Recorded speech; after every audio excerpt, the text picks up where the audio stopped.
Hey guys, I'm Devin de Lima, and I can't. I'm sorry. I can't even be bothered to really set up my camera and stuff right now, and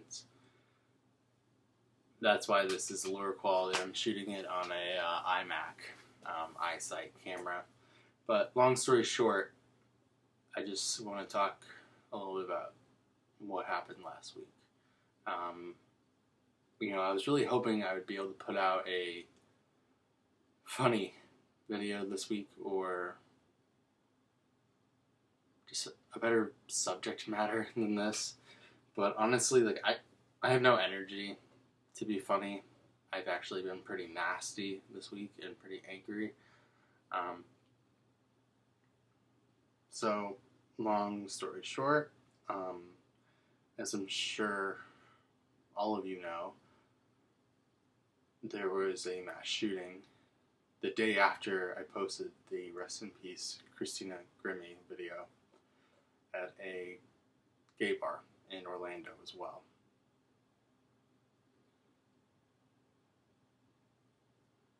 It's scary. I mean, there's no other way to put it. And I'm scared. I'm scared for multiple reasons here. I'm scared with the Christina Grimmie thing that if I do really well on YouTube or if I ever become a public figure at all in any capacity in my life, that I'm not going to be able to do meet and greets. That if I write a book like I want to, with my degree, I got a degree in creative writing. If I write a book and I want to do book signings, I'm going to be afraid to meet the people who I want to meet because there might be someone there that I am afraid to meet because they might try to hurt me.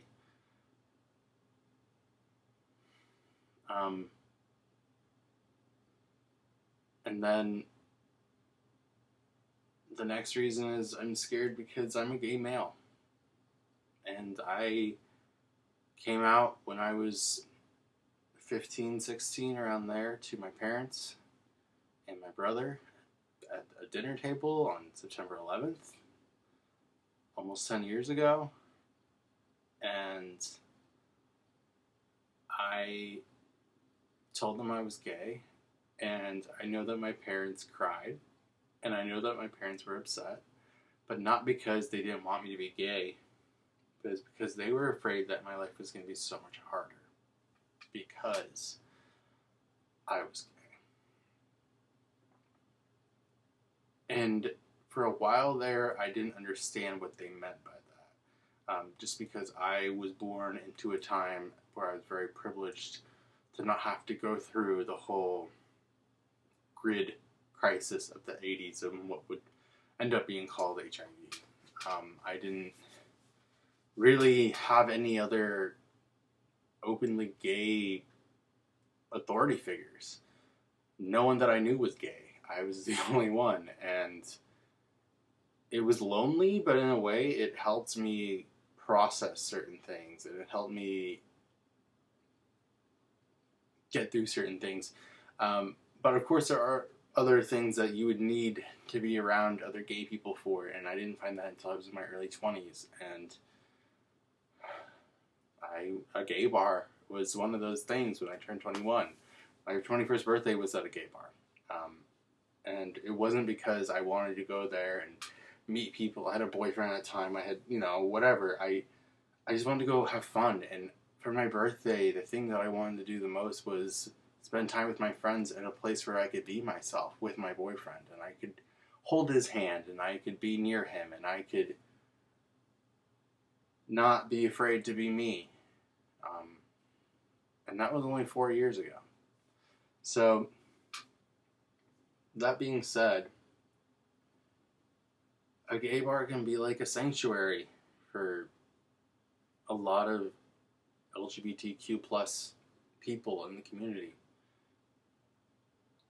And then when something like this happens, it's terrifying. I mean, I have a boyfriend now, and there are so many things that I have to edit myself with in public. I've had to not ever hold his hand anywhere I go.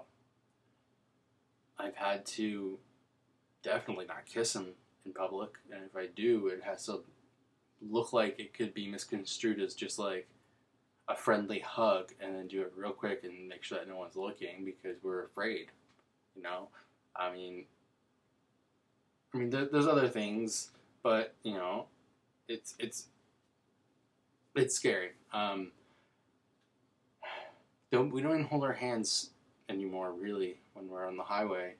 And I haven't really even said this to anyone, but it's because now I am like afraid if we're driving and I'm holding his hand or he's holding my hand while he's driving, and what if there's like a trucker that's up higher than both of our cars and sees us and gets angry and decides this is the time to run them off the road.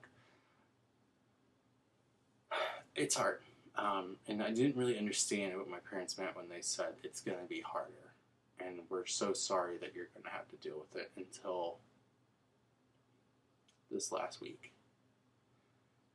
And honestly, I've never felt more helpless in a situation, and I've never felt more affected by something that didn't directly happen to me. But in a way it did, because it happened to the community at large, in both the communities that I identify with, the LGBTQ plus and the YouTube community. It was a really shitty, rough week. And I'll be honest, I'm still scared. I feel like I'm the 15-year-old boy again, who's afraid to tell his parents that he's gay because he's just scared. And it's amazing how I can have 10 years of internal progress taken out real easily by one psycho with a gun. And my whole point of telling you guys this story, besides, processing it for myself, is to also make like awareness that if you feel helpless, there are things that you can do. Find online petitions that you agree with. I signed petitions for gun control that were going to Senate, and you can send emails to your representatives for your state. I did that as well. I sent it to all the representatives of Illinois and let them know, like, hey, I am not okay with this. Tweet at your representatives. They have a marketing team. They have someone who has to check that, whether it's them or not. They have to check it and they have to look at it.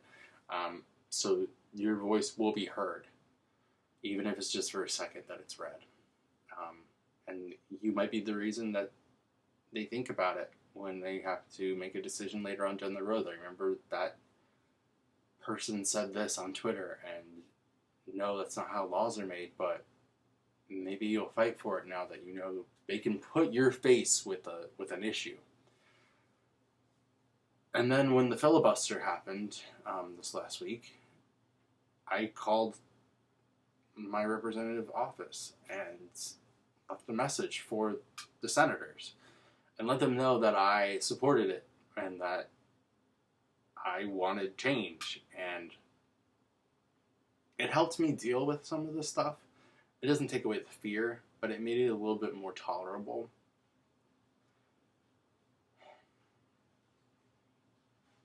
So what I'm really trying to say is, if you are in the LGBTQ plus community right now and you are scared out of your mind, and even if you're an ally and you're terrified, you want to support your friends in the community and you want to do what's right for them, but you're afraid that you're going to become a target if you do. Like, I get it. No one's blaming you if you're scared too. Like, just be proactive. Do things to make a change. Don't sit idly by, even if you're younger. And you think that, I don't know, that like your voice is not going to be heard, and that your change isn't going to happen. At least you tried. And that's really it. Sorry, my computer went to sleep. I, I'm sorry for anyone who is closeted right now or confused or questioning, and they're not sure where to go from here because they're like, do I really want to be a part of this community? Do I really want to be a part of this now that it's being targeted potentially? I'm sorry that this has to be a hardship for your own journey, because that's not right and that's not okay. And be proud of who you are, even if it's not publicly at first, because even if someone were to find you and gun you down and shoot you, at least you'll die knowing who you are. And that's a sick, sick compromise. But unfortunately and realistically, that's where we're at as a nation. And if you think that that is messed up, please do something. Don't just sit idly by and think, well, I have other things to do. I have other issues going on in my life. Or maybe you have dealt with certain issues before and you just don't realize what kind of impact that you can make. Especially if you're older. If you're in an older demographic, you probably have more authority and more voice and more power to change things than anyone else, because chances are our representatives are going to be at least in that older demographic, and they're going to be a little hesitant to only listen to the younger generation. So if you agree with me, please do something. Just do something. Stop sending prayers. Stop sending thoughts. They're not going to stop the next guy from buying a gun. I'm sorry, it's not working. We've tried that route. Do something real, intangible, and something that you can touch and feel and know that you made a difference, or at least you freaking tried. So that's all I have for this week. Hopefully next week, I'll have something a little bit more lighthearted. Thank you guys for subscribing and listening to me, and please let me know if you have any thoughts in the comments below.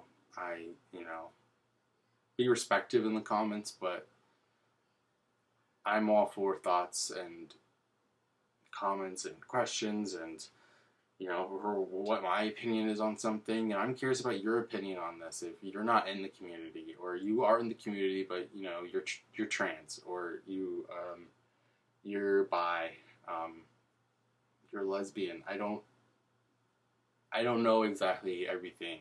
I just know how it affects me as a white gay male.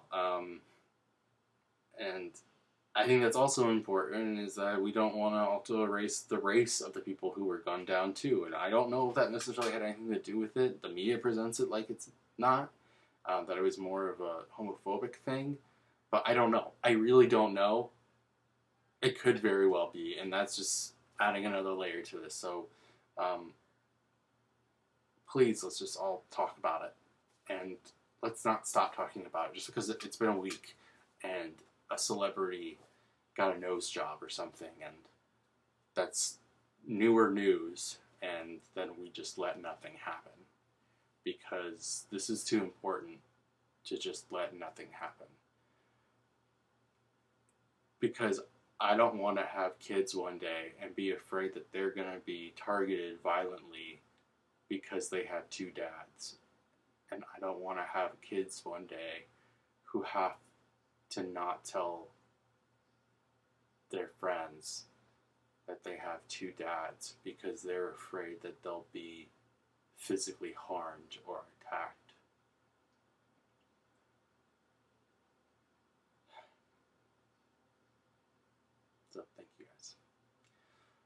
I love you, and know that if anyone out there is feeling this, you're not alone.